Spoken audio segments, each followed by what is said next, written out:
Assalamualaikum warahmatullahi wabarakatuh. Perkenalkan, nama saya Eviliana Putri Dwi Fandi. Di sini saya akan menjelaskan tentang materi audit sistem informasi.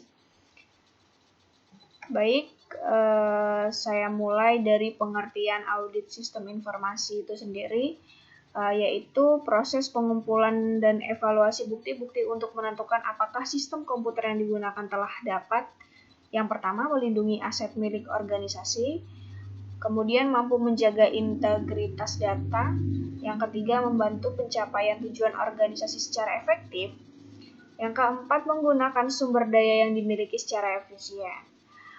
Kemudian audit sistem informasi ialah proses pengumpulan dan mengevaluasi fakta untuk memutuskan apakah sistem komputer yang merupakan aset bagi perusahaan terlindungi, integritas data terpelihara sesuai dengan tujuan organisasi untuk mencapai efektivitas dan efisiensi dalam penggunaan sumber daya.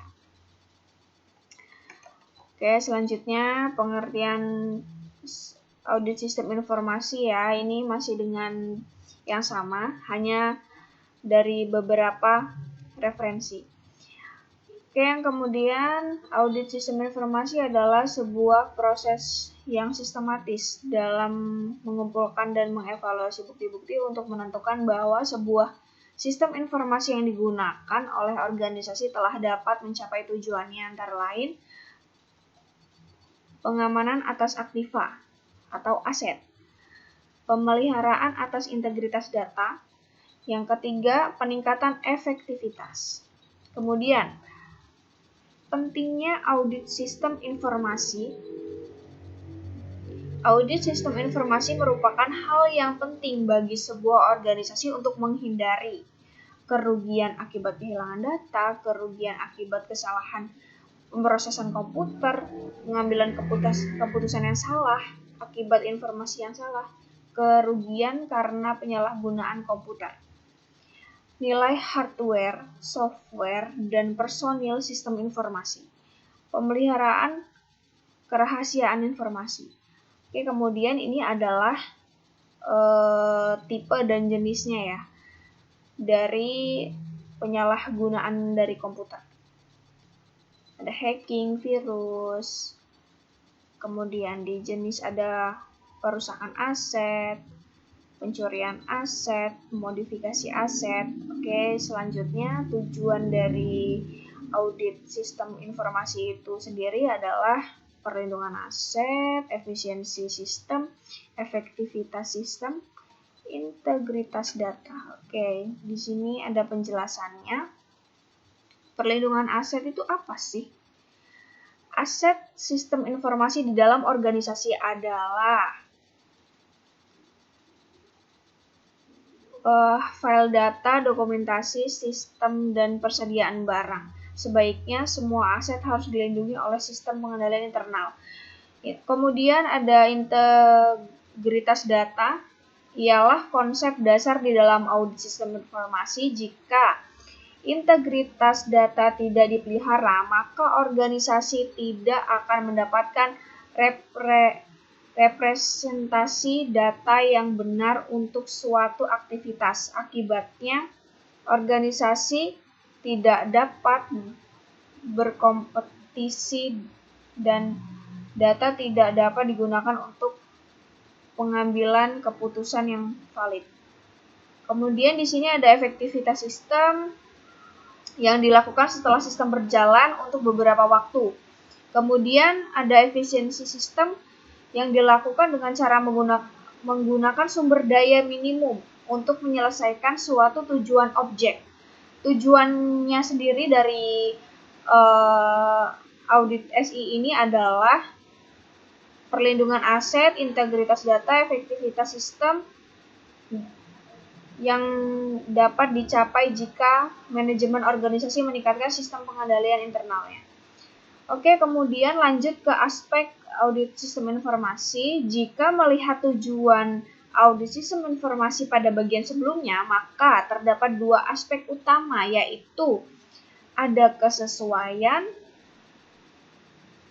dan ada performance atau kinerja. Oke, lanjut. Mengidentifikasi sistem yang ada. Maksudnya apa?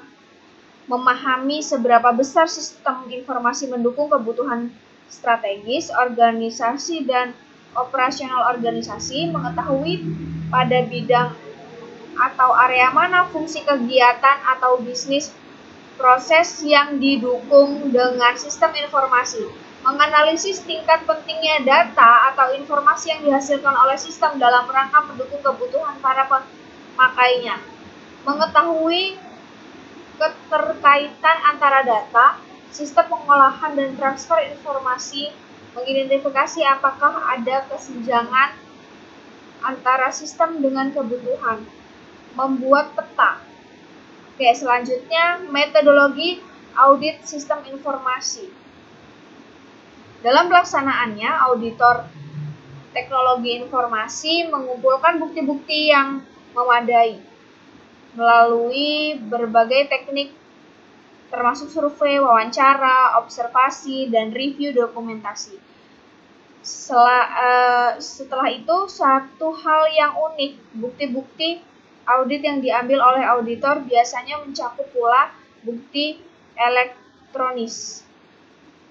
Kemudian yang ketiga, teknik ini digunakan untuk menganalisa data, misalnya data transaksi penjualan, pembelian, transaksi aktivitas, persediaan aktivitas nasabah, dan lain-lain. Tahapan audit mencakup beberapa aktivitas yaitu perencanaan, pemeriksaan lapangan, pelaporan, dan tindak lanjut. Di sini ada perencanaan. Perencanaan adalah ini yang dimaksud adalah untuk menentukan ruang lingkup objek yang akan diaudit, standar evaluasi dari hasil audit, dan komunikasi dengan manajemen pada organisasi yang bersangkutan dengan menganalisa visi, misi, sasaran, dan tujuan objek yang diteliti, serta strategi kebijakan-kebijakan yang terkait dengan pengolahan investigasi. Oke, selanjutnya di sini ada tahapannya ya. Di sini ada pemeriksaan lapangan, pelaporan, kemudian tindak lanjut atau follow up. Kemudian di sini siapa sih yang melakukan audit? Tergantung tujuan audit. Di sini ada internal audit, ada lembaga independen di luar organisasi. Siapa yang diaudit? Nah, ini yang diaudit adalah ini. Beserta contohnya sudah jelas ada di sini. Kemudian ada tugas auditor. Tugas auditor itu memastikan sisi-sisi penerapan IT memiliki kontrol yang diperlukan. Kemudian memastikan kontrol tersebut diterapkan dengan baik sesuai yang diharapkan. Yang dilakukan apa sih persiapannya? Review dokumen, persiapan kegiatan on-site audit, melakukan kegiatan on-site audit, persiapan, persetujuan, dan distribusi laporan audit follow-up audit. Output kegiatan audit oleh auditor. Nah, di sini sudah ada ya hasil akhir adalah berupa laporan yang berisi. Nah, ini adalah isi laporan dari kegiatan audit oleh auditor. Kemudian di sini ada kompetensi auditor. Audit skill. Di sini ada sampling, komunikasi, melakukan interview, mengajukan pertanyaan, catat. Oke, selanjutnya ada prinsip seorang auditor. Di sini ada prinsip-prinsipnya, ada 4. Kemudian peluang profesi auditor itu apa sih? Ketergantungan terhadap sistem informasi semakin besar sehingga muncul kebutuhan untuk melakukan audit sistem informasi. Auditor sistem informasi yang sekarang banyak berasal bukan dari bidang IT. Banyak permasalahan bisnis dalam pengolahan. Kemudian ini adalah referensi yang saya ambil ya. Saya ambil materi ini dari beberapa referensi. Nah, ini adalah referensinya. Oke, kemudian di sini saya memiliki sebuah contoh studi kasus bengkel motor ya, dengan melakukan business processing engineering. Di sini ada sebuah perusahaan X, yaitu perusahaan skala kecil yang memfokuskan pada kegiatan usaha di bengkel sepeda motor, yang menjual suku cabang sepeda motor, menyediakan layanan untuk sepeda motor. Perusahaan ini menghadapi persaingan ketat yang memaksa perusahaan untuk mengurangi margin keuntungan. Hasil ini ada pada dampak negatif terhadap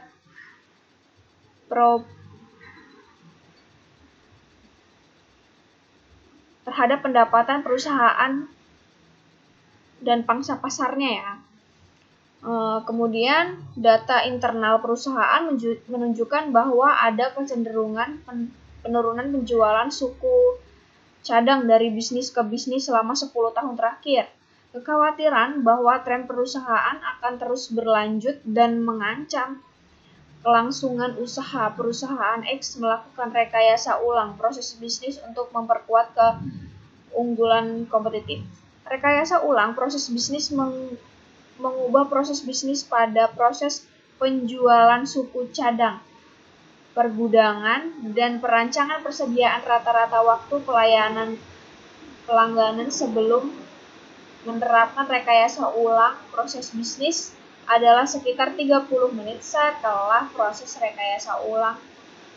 Waktu teredukasi menjadi kurang dari 15 menit. Oke, baik, itu adalah contoh dari studi kasusnya.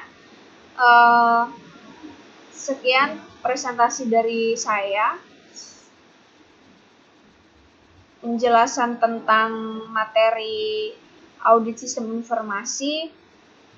Baik, saya akhiri. Wabillahi taufiq wal hidayah. Wassalamualaikum warahmatullahi wabarakatuh.